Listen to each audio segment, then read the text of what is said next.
All right, in this problem it says Jody needs a sleeping pad that is congruent to her sleeping bag. Which pad should she buy? So let's just scroll up a little bit, and it looks like I might need to zoom out just a tad. Cool. So now I have my sleeping bag up top, and I want to match it with one of the pads below. Now, I've got to make sure that the corresponding sides of the sleeping bag and the sleeping pad match up. So in order to do that, it looks like I might need to turn both of sleeping pad A and sleeping pad B slightly so that they match up with the sleeping bag. So the first thing I'm going to do is highlight one of the side lengths here on the sleeping bag. I'm going to highlight the two. It's the shortest or smallest side in the sleeping bag. So let's go and look at the shortest or smallest sides of the sleeping pad. So I have sleeping pad A below. The shortest length is here, and it has a value of 1.5 feet.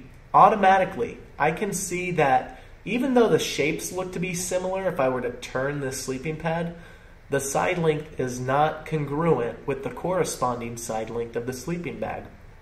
Therefore, I know that sleeping bag A is not congruent with sleeping pad A is not congruent with the sleeping bag. But let's go ahead and look over at sleeping pad B. The shortest side here, which happens to be 2 feet, matches up with the corresponding shortest side of the sleeping bag, which is 2 feet. Therefore, so far, the sleeping pad bag and sleeping pad B, they are congruent so far. Now let's go back over to the sleeping bag and look at the next largest side length, which is on the opposite side of the smallest or shortest side. So this is 3 feet long, and the next largest size in the sleeping pad B, well, it's also 3 feet, and it is on the opposite side of the shortest side. Therefore, if I were to just turn the sleeping pad counterclockwise a little bit, it looks like I could lay it on top of the sleeping bag.